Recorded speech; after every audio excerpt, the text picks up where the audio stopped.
y estamos transmitiendo un seminario acerca del matrimonio. Muy bien, vamos a comenzar con las mujeres, a terminar con las mujeres en otras palabras. Y en Efesios capítulo 5, dice el versículo 22, las casadas estén sujetas a sus propios maridos. Y vean ustedes otra vez la analogía, como al Señor. O sea, en el momento en que tú entiendes que estás debajo de tu marido, no para que él sea un dictador ni como vimos, con un autoritarismo gobernarte, es la forma en la que tú te sometes a Cristo por causa de Cristo, no porque tu marido lo merezca, porque tu marido, todos nosotros somos imperfectos. Entonces tenemos muchos errores, cometemos muchos errores y necesitamos la ayuda de las mujeres, ¿verdad? Para que hoy estás mal, enderezate, etcétera, etcétera. Y los hombres tener la humildad para poder aceptar el consejo de nuestra esposa. Entonces, lo primero que vemos aquí es que la mujer tiene que estar sujeta. Y la palabra sujeta es una de las más mal comprendidas que hay en el cristianismo. La palabra griega que se usó aquí fue upotazo, con H. Upotazo, que significa simplemente quedar bajo el mando o la dirección o el liderazgo de alguien. Y jamás implica esclavitud, ni servidumbre, ni dictadura. Veamos los casos en los que no se puede aplicar esta palabra en un matrimonio. En primer lugar, no significa que la mujer se someta a las demandas inmorales del marido. Dios es el dador de la ley moral. Y cuando el marido quiere obligarte a ver, por ejemplo, pornografía o hacer algo que viole las leyes morales de Dios, tú no tienes por qué en ese momento someterte a tu marido. En segundo lugar, no significa que la mujer, por la misericordia, se deje golpear por el marido. Hay muchas ocasiones en que en muchas iglesias vemos nosotros los pastores a mujeres que llegan con lentes negros, y ya sabemos que desde que una mujer llega con lentes negros así, y no estamos en Acapulco ni en Cancún, ¿verdad? O ya sabemos que detrás de esos lentes negros trae un ojo de cotorro. Entonces, inmediatamente, cuando nos damos cuenta de eso, nos acercamos. ¿Y qué te pasó? Pues mi marido me dio un trancazo, me dio un puñetazo, pero las hermanitas que tengo, nos contestan muchas mujeres, me dijeron que me tengo que aguantar porque debo estar sujeta a él. Entonces, esto es una muy mala interpretación, porque una mujer no debe dejarse abusar físicamente. Entonces, si tu marido te golpea, respóndele tú, no es cierto, ¿verdad? No es verdad. Si tu marido te golpea, tienes, ¿verdad?, que entender, y más cuando hay hijos pequeños, que es muy importante que tú te salgas de tu casa con tu mamá, con tu hermana. Los pastores podemos aconsejar, hay muchas hermanas ya grandes de edad que puedes refugiarte con ellos, ¿verdad?, para que tu marido sepa que él necesita pensar mientras los pastores hablamos con el marido, pero no te puedes divorciar. Entonces muchas veces hay necesidad de separaciones temporales mientras el marido entiende que su esposa no es un punching bag ni una bolsa para golpearla como estuvieras entrenando para ser boxeador. Entonces, una mujer no debe permitir que el marido abuse de ella físicamente, sobre todo cuando hay menores de edad. En tercer lugar, no significa que la mujer está obligada a mantener al esposo, al menos que el esposo esté discapacitado.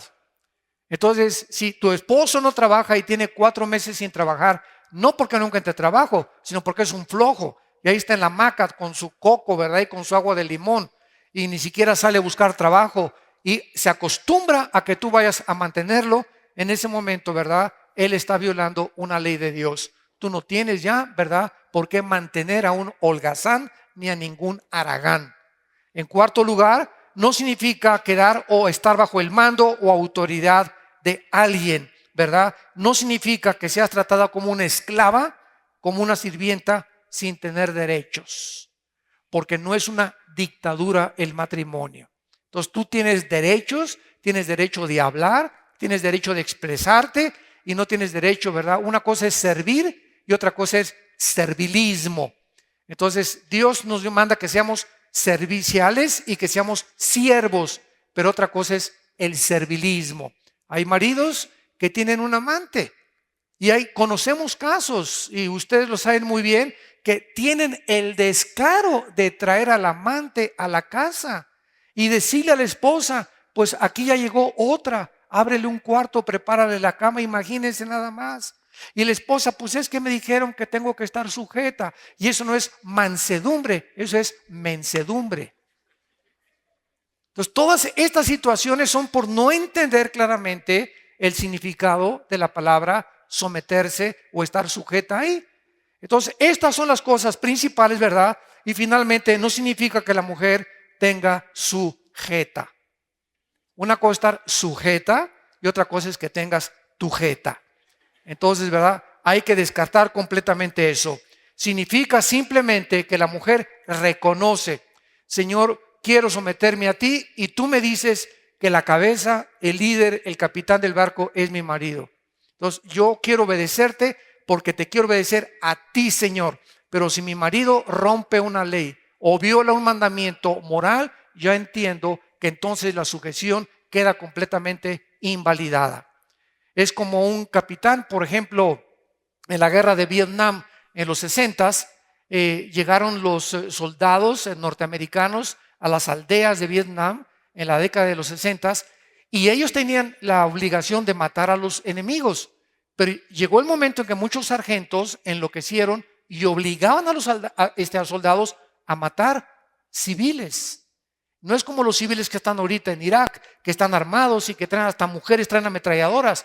Los vietnamitas no estaban armados, y cuando regresaron a Estados Unidos les hicieron corte marcial, y los soldados dijeron, ¿verdad? Es que el sargento nos obligó. Y entonces el juez de la corte militar les contestó a los soldados: es que ustedes tienen una conciencia, y aunque el sargento te haya obligado a eso, tú sabes que el sargento estaba violando una ley internacional que prohíbe matar civiles, en la ley de Ginebra de Suiza. Entonces ellos fueron culpables y los condenaron a 15, 20 años de prisión por haber matado civiles cuando violaron una ley internacional de guerra. Entonces, así es lo que sucede. Un capitán de un barco no puede obligar a los marineros a que se emborrachen, ¿verdad? Ni puede agarrar el timón: pues ahora vamos a darle para allá, porque entonces se está violando la ley naval y ellos tienen el derecho de sublevarse contra esas órdenes. Entonces, estas situaciones son muy importantes que las consideremos para que podamos nosotros verdaderamente entender. En el libro de los Hechos dice la Biblia que las autoridades civiles les prohibieron a los apóstoles predicar. Los amenazaron, capítulo 4 de los Hechos. Y entonces los apóstoles les contestaron a las autoridades: juzguen si es justo derecho delante de Dios obedecerlos a ustedes antes que a los hombres. Entonces, cuando el gobierno, lo dijimos en la mañana, cuando el gobierno civil al cual nos tenemos que someter como ciudadanos saque una ley, se prohíben las iglesias, o se prohíbe leer la Biblia, o se prohíbe orar, o se prohíbe evangelizar, no podemos obedecer al gobierno civil. Lo obedecemos en todo, pero cuando ellos violan la ley superior de Dios que nos manda predicar el evangelio a toda criatura y no dejar de congregarnos, tenemos que hacerlo en contra de las mismas leyes. En Estados Unidos ahorita hay un debate fortísimo en el área moral. Quieren pasar leyes en 5 estados de Estados Unidos para que los pastores estén obligados a casar homosexuales. ¿Qué haces tú, los que me escuchan como pastor? ¿Qué haces cuando el gobierno te dice: te cierro la iglesia, porque si no los casan van con el gobierno y le cierran la iglesia? ¿Qué haces? Los pastores tienen que desobedecer esta ley. Pues aunque me cierres la iglesia, no puedo casar a un hombre con un hombre, porque va en contra de las leyes morales de Dios. Me prostituyo, vendo mi ministerio y ya no soy fiel a la palabra de Dios. Miles de cristianos murieron en el Coliseo Romano en el primer siglo de la era cristiana. ¿Por qué? Porque no se inclinaron ante el César ni le llamaron Dios. Hay un caso muy importante de un esclavo que está en el libro del Apocalipsis, que cuando salieron a adorar al César en un coliseo, todo mundo, ¡ay César!, ¿verdad? ¡Ay Hitler! Y en ese momento un esclavo se quedó parado y el César le dijo a un centurión: oye, ve con ese hombre y dile que qué le pasa, que necesita hincarse porque me tiene que reconocer como el Dios. Los césares obligaban que se les reconociera como dioses. Y entonces el esclavo le contestó y le dijo al centurión: ve y dile al centurión que si el mundo está en contra de mí, yo estoy en contra del mundo. Lo quemaron vivo en una antorcha.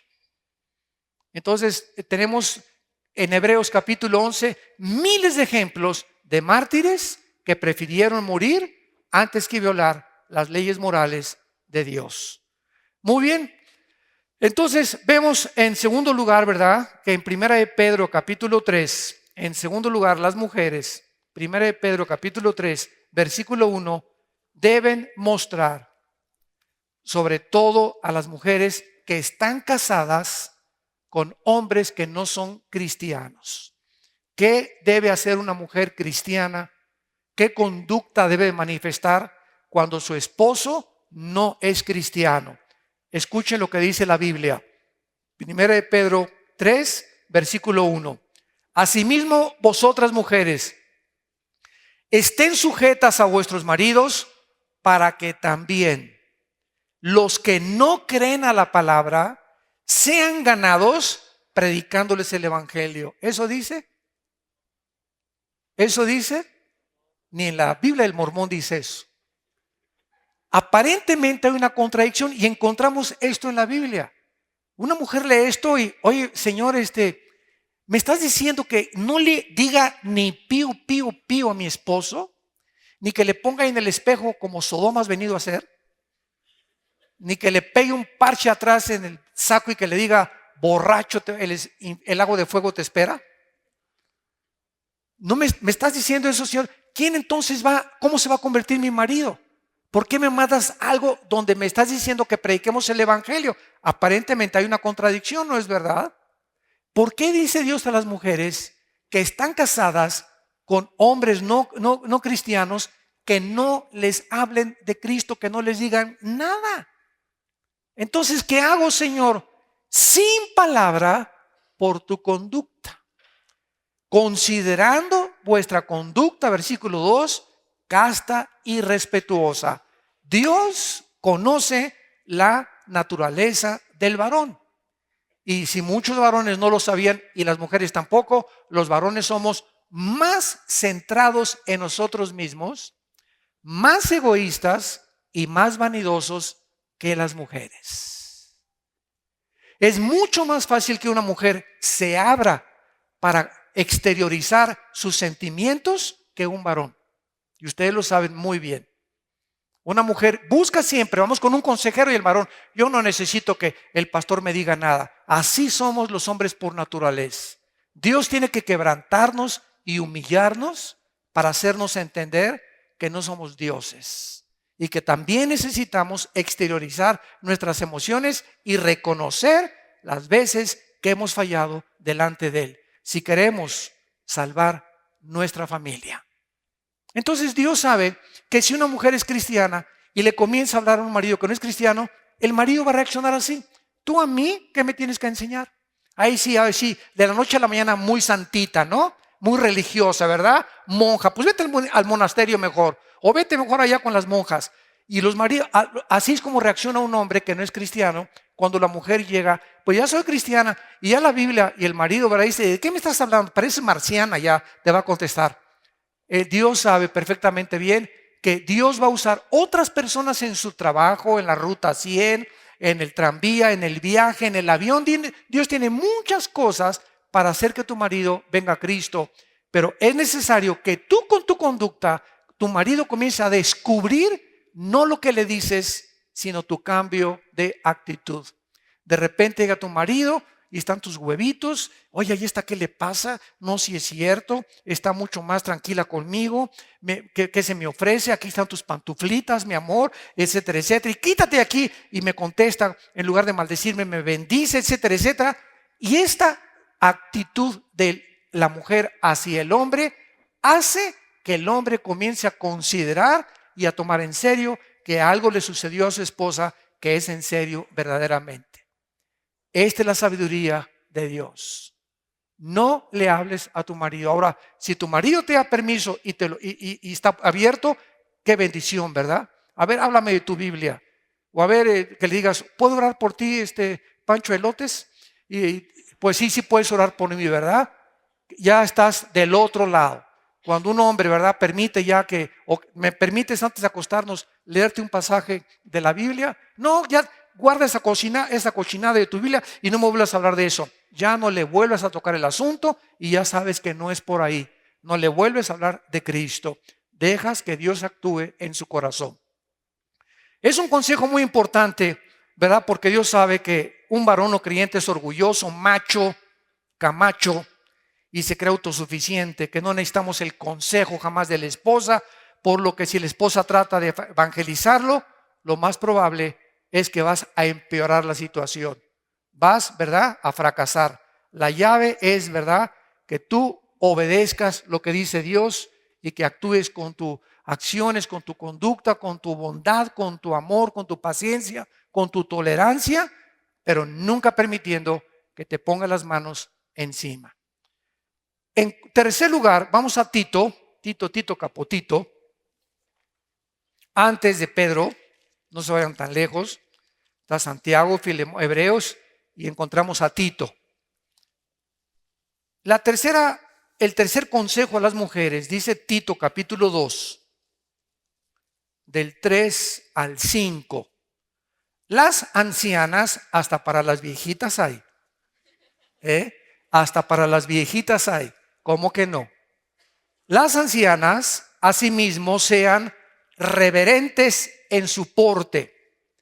En otras palabras, dice la Biblia, venerables, dignas, no calumniadoras, o sea, no chismosas, no esclavas del vino, maestras del bien, que enseñen a las mujeres jóvenes a amar a sus maridos y a sus hijos, a ser prudentes, castas, cuidadosas de su casa, buenas, sujetas a sus maridos, para que la palabra de Dios no sea blasfemada. Dios sabe que todos nosotros, no importa la edad que tengamos, somos sus embajadores. Un cristiano está representando a un reino invisible aquí en un mundo visible, físico y terrenal. ¿Se imaginan ustedes a un presidente que mande a su embajador a otra nación vestido de limosnero? Nadie lo recibiría. Dice el dicho, como te ven, te tratan. Entonces, qué triste es que una mujer, al llegar a los 50, 60 años de edad, comience a olvidarse de su arreglo personal. Y antes la viejita toda despeinada y te dicen Brujilda de Metepec. Comienzan las mujeres muchas a abandonarse y ese no es el propósito de Dios. Dios quiere que la mujer, no importa que llegues a los 80, 90 años de edad, siempre trates. Nosotros teníamos una abuela materna, la mamá de mi madre, y nuestra abuelita se convirtió como a los 70 años se murió como de 95, 96. Mi abuela materna, por eso mi mamá todavía trae tantas pilas, ¿verdad? Porque heredó traemos buena madera para llegar a esa edad. Y yo llegaba a casa de mi abuela a los 80 años de edad y a las 8 de la mañana estaba prendidita, quemaba los pesadores con un cerillo y se enchinaba, no, creo que ya no lo usan, ¿verdad? Se enchinaba las pestañitas con lo quemado del prendedor o de la cosa que usan para el pelo. Se ponía su loción Sanborns porque no tenía mucho dinero. Tenía una blusa remendada por todos lados con su medallón, su saquito, su peinadito, su pelo largo, blanco, blanco, blanco. Pero a las 8 de la mañana era una dama, nuestra abuelita. Nunca me acuerdo haberla visto despeinada. Despeinada, jaja, jaja. ¿Se acuerdan de la canción? Despeinada. Nunca le cantaron esa canción a mi abuela. Entonces, esto es lo que Dios quiere. Las ancianas no se abandonen, en el lenguaje moderno, no se abandonen. Mantengan su porte, sean elegantes, sean bien vestidas, La pobreza no es justificación para no arreglarte bien. Entonces, qué horrible es, ¿verdad?, ver una mujer desarreglada. Y dice la Biblia también que es impresionante cuando una mujer viene a la iglesia y cumple la iglesia y el marido llega y el lavabo está lleno de trastes sucios. Le hace así el marido a los muebles llenos de polvo y es muy santa y muy consagrada, pero la mujer se le olvida que antes de la iglesia su responsabilidad es su casa. Entonces, antes de venir a la iglesia y aleluya y gloria a Dios, asegúrate que tu casa, la basura está en su lugar, los platos están limpios, mantén tu hogar decente y honroso, ¿verdad? Porque no hay cosa más horrible para un hombre que llegar a su casa y encontrar todo tirado. Entonces, todas estas cuestiones tan pequeñas, que parecen detalles insignificantes, son importantes para Dios. Porque todas estas cosas, como dicen las zorras, se comen las uvas. Y son los detalles, los pequeños detalles, los que se van amontonando hasta que llegue el marido y dice, ¿con quién me casé? Me levanto y no se pone ni desodorante, sus medias huelen a queso manchego, etcétera, etcétera, ¿verdad? Además ronca como dinosaurio. Y todas estas cuestiones hacen que se vaya minando, debilitando, ¿verdad? Otros dicen, no, es que no sueña como dinosaurio, sueña como las cuijas. Me dijo un hombre hace mucho tiempo, ¿no? ¿Cómo sueñan las cuijas? Dice, bueno, y vamos a 1 Timoteo y vemos la cuarta necesidad y responsabilidad de una mujer. Vimos algo de esto esta mañana. 1 Timoteo, capítulo 2, versículo del 9 al 10. Y dice así el apóstol Pablo a las mujeres, 1 Timoteo 2, del 9 a 10. Asimismo que las mujeres se atavíen, o sea, se vistan.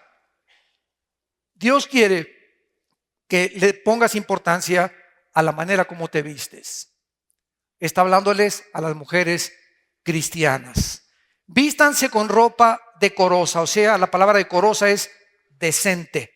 En otras palabras, una mujer cristiana nunca se viste con un escote hasta por acá. Una mujer cristiana no se pone minifalda. Una mujer cristiana no se pone pantalones que parece que se los metió con carnero, con aceite de carnero. Ni camina como licuador en la calle, moviéndose para todos lados, veréis angoloteándose por todos lados, para llamar la atención sobre su cuerpo. Porque eso hazlo con tu esposo en la noche. Si tu esposo quiere que le bailes la danza de los 7 velos antes de acostarse, baile la, ¿verdad? Y ponte, si quieres, como hawaiana, ¿verdad? Ponte con bikini, ponte como quieras. Dentro del matrimonio todas estas cosas se valen, ¿verdad? Si quieren hacer una fiesta hawaiana ahí en la cama, ¿verdad? Háganla, no hay ningún problema. Pero es para que tu esposo, mi cuerpo es para ti, para poder exhibirlo ante ti, ¿verdad? Y no es pecado que una mujer se ponga sensual con su esposo, al contrario, ¿verdad? Es bueno, ¿verdad? El hombre, como dijimos, es atraído, pero con tu esposo, pero nunca para otros hombres. ¿Para qué te quieres vestir atractiva? Para que te miren otros hombres. Tú ya saliste del mercado. Ya no estamos en el mercado. Cuando tenemos este anillo aquí, nos indica simplemente que ya no estamos a la venta. Ya nadie nos puede comprar, ya nos compraron por precio el Señor Jesucristo. Y trajo una esposa, te trajo un esposo para que ahora le pertenezcas a Él. Ya no tienes por qué vestirte para atraer la atención de otros hombres, ya no estás en el mercado. Entonces, si tú te vistes de esa forma es porque todavía hay mucho ego, mucha vanidad y te sigue gustando que te vean otros hombres. Y puedes meter en problemas a tu propio esposo también, que se vistan con ropa decorosa y dice enseguida con pudor. Y esta palabra significa aídos en el griego, con respeto a la moral. ¿Por qué? Porque las tentaciones a los hombres les entran por los ojos. Y precisamente hay tantas violaciones, tanta pornografía y tanta cosa, ¿verdad? Porque por todos lados ya volteamos y unos cartulinas con mujeres casi desnudas, hombres también ya casi exhibiendo ropa interior. El mundo nos está rodeando de pornografía y de una distorsión de lo que es el amor verdadero de Dios y el sexo bendecido por Dios, para que el diablo nos quiere sacar del patrón y del diseño de Dios y pervertir lo más maravilloso y bendito que es el sexo en el matrimonio. Entonces, qué lindo, ¿verdad?, que entendamos por qué Dios nos da estas razones. Entonces, las mujeres que dicen cristianas deben ser rescatadas y poderosas, sin minifaldas, blusas transparentes, ombligueras, escotes, pantalones entallados, caminar como licuadoras en la calle, etcétera, etcétera. Absténganse de estas cosas si quieres que Dios te bendiga. Y veremos finalmente en Proverbios 31, finalmente se pueden ir comenzando a aflojar el cinturón las mujeres. En Proverbios 31 dice la Biblia, retratando a la famosa mujer virtuosa. Y es interesante que se ha investigado muy poco acerca de lo que es una mujer virtuosa. Nosotros le llamamos virtuoso a un cantante como Luciano Pavarotti o Bocelli, Celine Dion, un virtuoso del piano, un virtuoso de la pintura, un escultor. A eso le llamamos virtuosismo. Sin embargo, cuando Elena nos habla en el versículo 10, Proverbios 31:10, mujer virtuosa, ¿quién la hallará? Esta palabra virtuosa, apúntenla a las mujeres y también los hombres que gusten, es la palabra hebrea chayil, C-H-A-Y y latina L, chayil. Es la palabra hebrea y significa fuerte, valiente, guerrera principalmente. Ahora, vean ustedes la interrogación. Mujer virtuosa, ¿quién la hallará? El Espíritu Santo está preguntando, ¿quién la hallará? O sea, se le está haciendo la pregunta ¿a quiénes? A los hombres. ¿Quiénes son los hombres que encuentran a esta mujer? ¿Quién la hallará? ¿Quién podrá descubrir a esta mujer valiente, fuerte, guerrera, que es la que necesita cada hombre para poder avanzar en la jungla de la vida?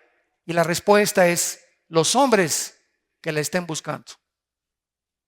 Porque si te metes a una discoteca, nunca la vas a encontrar ahí. Entonces, nunca un hombre, de acuerdo a la Biblia, busca a una mujer, espera a que Dios se la traiga en charola de plata. Porque cuando andamos buscando novia, cuando éramos antes jóvenes, ¿verdad?, cuando andamos buscando a una mujer para casarnos y andamos queriendo, ¿verdad? Pues hay matrimonios que van a una iglesia. Es que mis hijos no encuentran muchachas jóvenes y andamos buscando una iglesia donde haya galanes para nuestras hijas. Y son familias que van de iglesia en iglesia donde hay galanes o donde hay mujeres para sus hijos porque están buscando encontrarlas ahí. Y sabes una cosa, esta no es la forma en la que Dios quiere que nosotros nos casemos, porque siempre que escogemos nosotros, escogemos mal. Uno de los retratos más maravillosos en la Biblia es en Génesis, la forma como Isaac encontró a Raquel. ¿Se acuerdan ustedes? Abraham manda buscarle esposa, y esta es la costumbre que todavía hay en muchas casas judías. Le manda a buscar esposa a Isaac y manda a su sirviente. Entonces ya va el sirviente a una tierra lejana y a través de unas pruebas de una mujer que encontraba alimentando, dándole ver a los camellos. Esta es la mujer para Isaac, porque Abraham quería que se casara con una cristiana. Entonces, cuando Rebeca viene para encontrarse con Isaac, es uno de los cuadros más bellos, más románticos de la Biblia. Y viene Rebeca en un camello e Isaac, dice la Biblia, se encontraba en el campo meditando en la palabra de Dios. Ahí se encontraba Isaac. Isaac no la fue a buscar, su papá se la fue a buscar. En este momento representa a Dios. Y cuando ella llega toda tapada, y cuando lo ve, ¿verdad?, se acerca a Isaac y él se encontraba meditando la palabra de Dios. Ahora las mujeres llegan con lo menos ropa posible. Tratan con el ombligo, ¿verdad? Andan con el ombligo para todos lados, con los escotes y provocando a los hombres y creen que así van a encontrar un esposo. Si tú te encuentras una mujer así, esa no es la que tiene Dios para tu vida, te lo garantizo. Dios tiene para ti una mujer que esconde sus atractivos físicos y Él quiere que los hombres que estén buscando una mujer encuentren más que atractivos físicos un espíritu afable, apacible, honroso, decente, de buena conducta y espiritual. Esa es la mujer que Dios tiene para tu vida. Si hay jóvenes que nos escuchan ahorita a través del internet y presentes aquí en esta sala. Entonces, el que haya esposa y el bien, Proverbios 18. El que encuentra esposa, encuentra el bien y encuentra la bendición o el favor de Dios.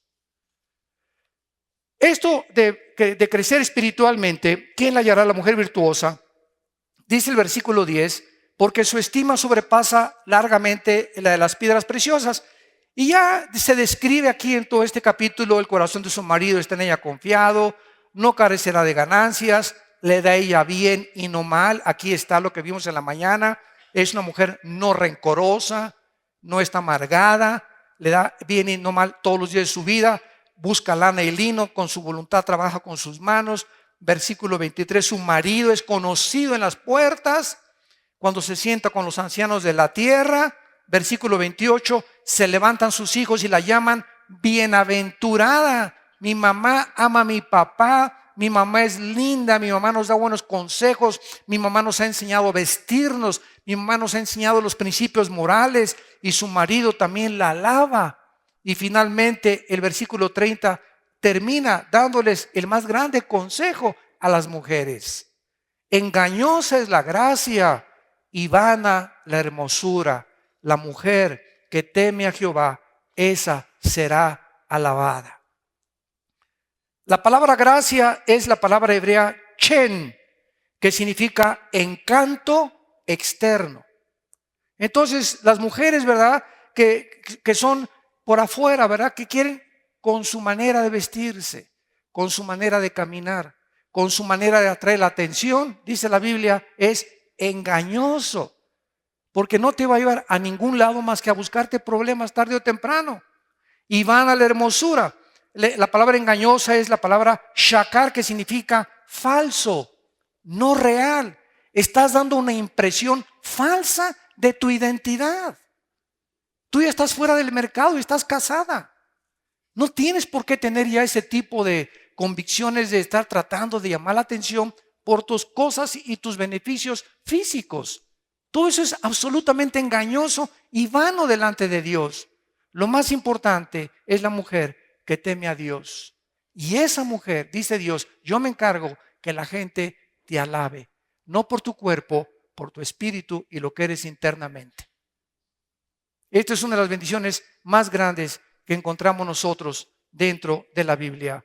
Y pasamos finalmente a tratar el tema del divorcio. Abran sus Biblias en Mateo capítulo 19. Mateo 19. Veamos algunas cuestiones acerca del divorcio. Mateo 19. Aconteció que cuando Jesús terminó estas palabras, se alejó de Galilea y fue a las regiones de Judea al otro lado del Jordán. Y le siguieron grandes multitudes y los sanó allí. Entonces vinieron a él los fariseos tentándole y diciéndole: ¿es lícito al hombre repudiar a su mujer por cualquier causa? Él respondiendo les dijo: ¿no habéis leído que el que los hizo al principio, varón y hembra los hizo? Y dijo: por esto el hombre dejará a su padre y a su madre, se unirá a su mujer y los dos serán una carne. Cristo está dándole validez al libro del Génesis que hemos estado estudiando. Cristo se remonta a lo que escribió Moisés para decir que está inspirado por Dios. Así que ya no son más, versículo 6, sino una sola carne. Por tanto, lo que Dios juntó, no lo separa el hombre. Muy bien, hasta aquí los fariseos entendieron esto y le hicieron otra pregunta. Entonces, ¿verdad? ¿Por qué mandó Moisés dar carta de divorcio a repudiarla? Si tú no estás diciendo eso, Jesús le dice a los fariseos de que no es lícito que se divorcie nadie, ni que repudie a su mujer, ¿por qué entonces tu padre En Deuteronomio 24, que es donde se encuentra este caso, le dijo a Moisés: si alguien tiene en su corazón el deseo de rechazar a su esposa, dele carta de divorcio. Le preguntan a Cristo: ¿por qué entonces se permitió el divorcio y el repudio? Versículo 8, Él les dijo: por la dureza de vuestro corazón, Moisés permitió repudiar a vuestras mujeres, mas al principio no fue así. Y yo os digo que cualquiera que repudia o rechaza o se divorcia de una mujer, salvo por causa de fornicación, que es adulterio, se casa con otra adultera, y el que se casa con la repudiada adultera. Cristo estaba otra vez recurriendo al Antiguo Testamento y vemos que el plan original para Dios en el matrimonio, el plan original. Cuando yo compro un carro, el plan de los fabricantes es que mis llantas no se ponchen, ¿verdad? Pero por si las flies, decimos, ¿verdad? Por si las moscas, por si acaso traemos en la cajuela una llanta de refacción. Cuando vamos volando en el aire, no es el plan del fabricante del avión que el avión se caiga. Entonces, cuando dice la aeromoza o la azafata, debajo de sus asientos hay un colchón para que si el avión se cae, es salvavidas. Y tú te pones a pensar: oye, yo no pagué para que se va a caer el avión. No queremos que se caiga el avión, pero por si se cae el avión, hay un salvavidas. No es el plan que se caiga el avión. Entonces, Dios, su plan original no es ni quiere que haya divorcio, pero sabiendo Dios que puede haber la dureza del corazón, siempre en todo divorcio hay dureza del corazón de una de las dos personas. Siempre, siempre, siempre. Y cuando es la dureza de los dos, no hay solución absoluta. Entonces Cristo enseña aquí claramente, ¿verdad?, que la causal que Él esgrime para poder divorciarse es el adulterio. Esto se debió a dos escuelas de rabinos que en esos días prevalecían. Estaba la escuela de Shammai. En el Mishnah, que es uno de los libros de los judíos, escuchen lo que dice: un hombre no se puede divorciar a menos que descubra que su mujer no es virgen. Y si descubría en el matrimonio que no era virgen, podía divorciarse y repudiarla. Y la otra escuela era de Gilel. Un hombre, escribe Gilel, se puede divorciar si su mujer le echa a perder un plato de comida. El rabí Akiva.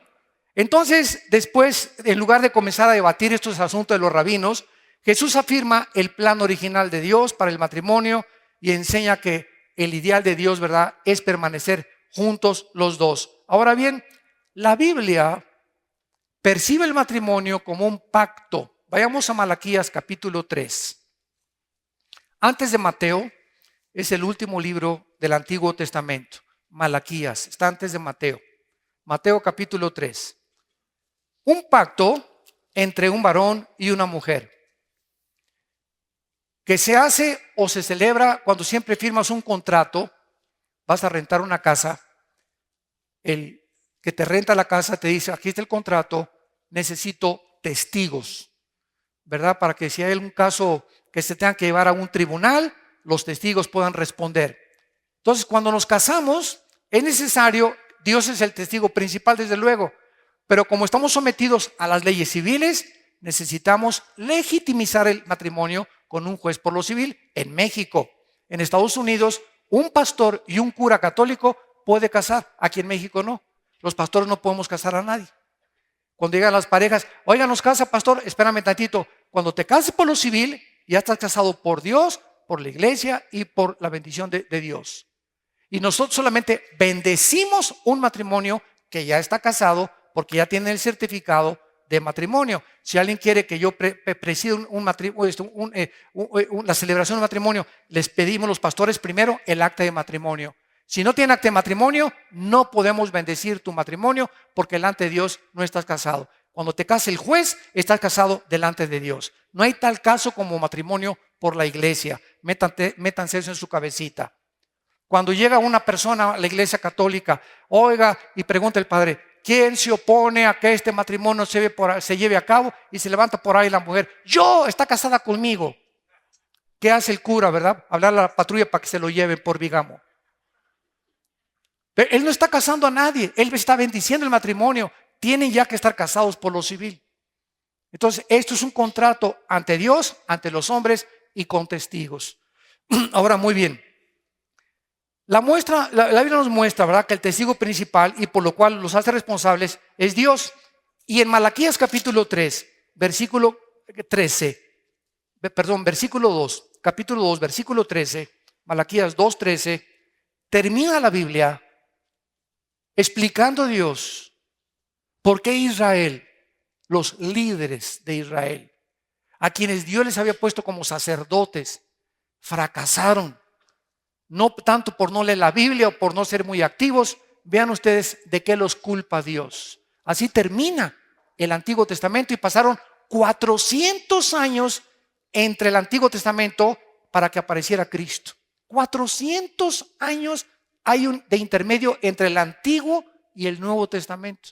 400 años de silencio donde Dios no volvió jamás a enviar a ningún profeta.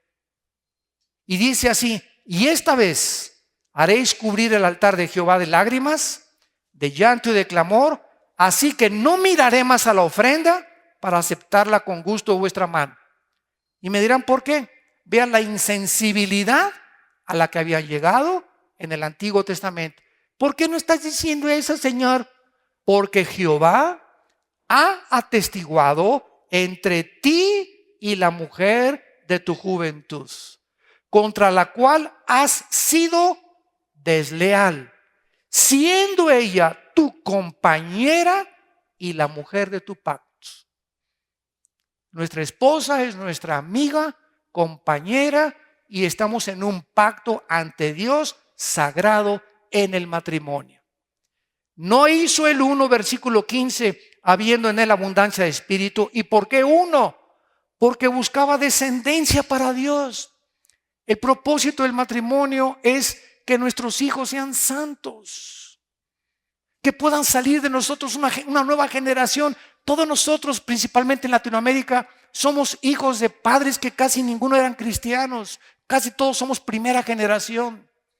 Allí en Estados Unidos, los pastores, sus bisabuelos eran pastores, sus abuelos eran pastores, hijos de tercera y cuarta, quinta generación de pastores y de cristianos. Y aquí en México estamos en pañales, nos llevan 500 años de adelante.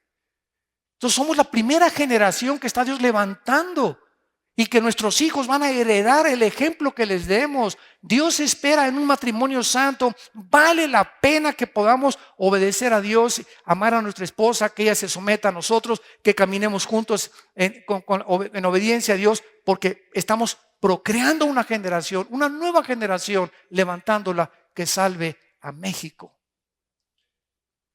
Que cambie la política, que cambie la economía, que cambie todo. Los políticos, no esperemos, qué tontería, qué absurdo creer que tal partido o aquel partido o ese presidente o otro presidente o el que viene o el anterior era mejor. Ningún político puede cambiar los corazones de los hombres. Ellos, los gobernantes, solamente están para infundir el temor a el mal y tratar de que haya orden y libertad en un país, pero ellos no pueden cambiar los corazones ni mejorar las familias. No es el papel de los gobiernos, es el papel de nosotros, la iglesia.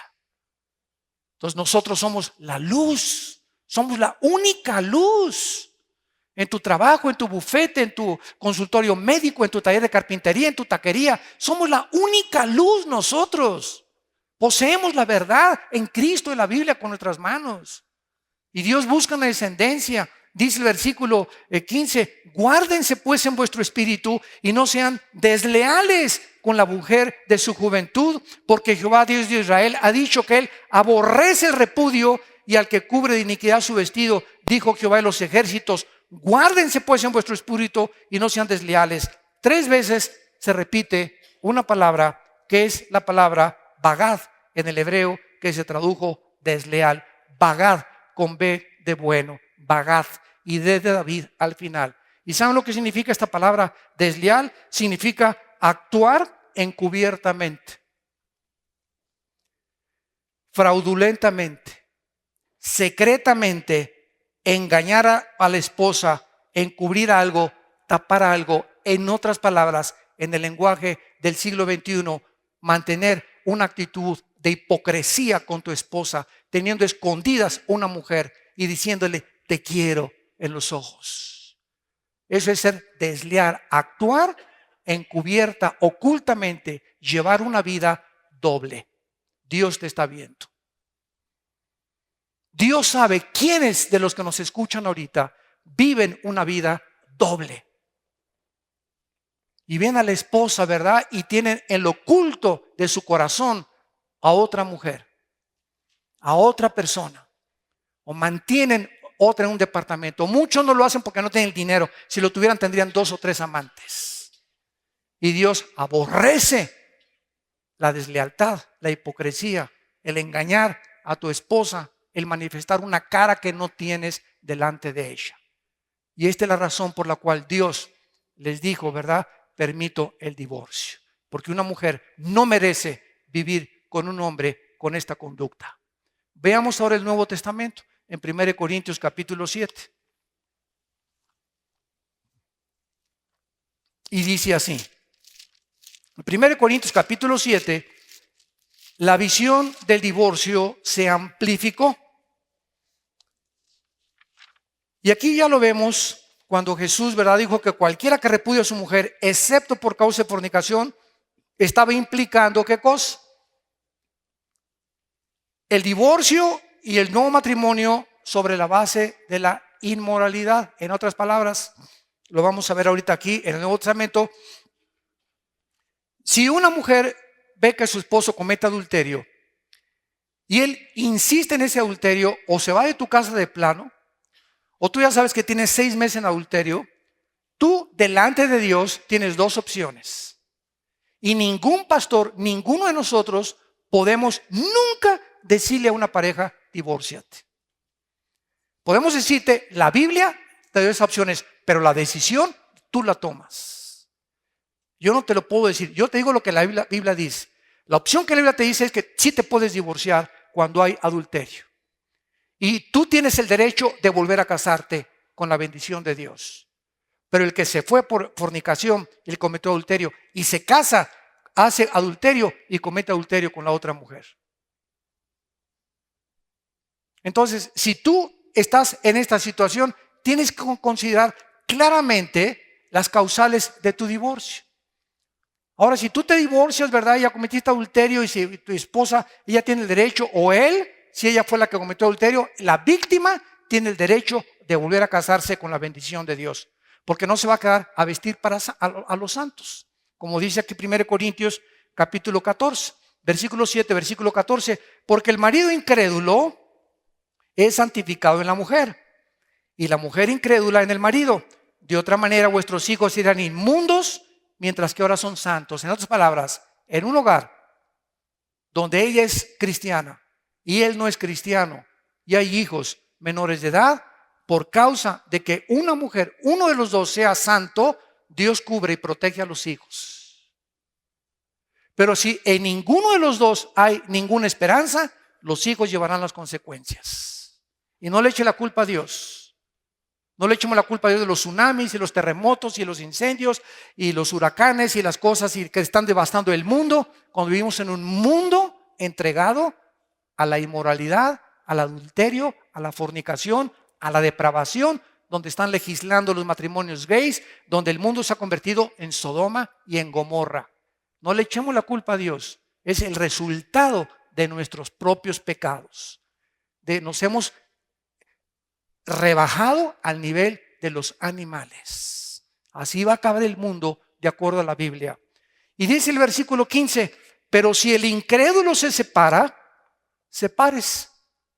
Si el gavilán quiere volar, no llegues con la hermanita, hermana Chencha, ¿qué le pasa? Pues aquí, hermano, ¿y por qué está así? Pues tengo 1 año esperando que regrese mi esposo. ¿Cómo que tiene 1 año esperando que regrese? Ese sinvergüenza patán, roto quinto patiero, como decía mi abuelita. ¿Cómo es posible, hermana Chencha? Pues sí, estoy esperando que regrese. ¿Sabe una cosa? Si el gavilán voló, déjelo que se vaya a volar. Usted no tiene por qué estar afligido. Ay, esperando a que regrese, a que regrese, a que regrese. Y si a los 6 meses no regresó, ya que vuele el gavilán y déjelo que se vaya, ábrale la jaula y que se vaya. Y si tu esposo continúa con el adulterio, vamos ante el juez y nos divorciamos. De mí no te vas a burlar. Ni te atrevas a tocarme ni pedirme que tenga relaciones sexuales contigo cuando tú descubres que tu esposo es adúltero. Tú no puedes entregarle tu cuerpo a un hombre que a lo mejor trae SIDA. Y sabes una cosa, chiquito, antes de que me acueste contigo otra vez, vamos con el médico que te hace un examen de sangre y quiero asegurarme que no tienes SIDA, porque no me vas a infectar a mí ni a mis futuros hijos. Entonces, la mujer tiene que entender claramente qué cosa es ser mansa y qué cosa es ser mensa. Entonces, esa no es misericordia, ni Dios te manda a que seas abusada por ningún hombre. Entonces, esto es lo que Dios quiere. Si Él quiere separarse, ábrele la jaula y que vuele. Y Dios se encargue de sus pecados y a ti Dios te va a bendecir y a tus hijos también. Si el incrédulo se separa, sepárese.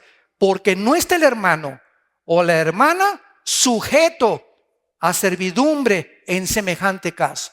No vas a estar todavía de esclava esperando a que regrese Pancho Pantera. Ya tengo 2 años esperando que regrese. Ya me dijeron las hermanitas, pues no vayas con las hermanitas, ve con el pastor para que entiendas lo que dice la Biblia. Ni te vas a ir a un convento tampoco.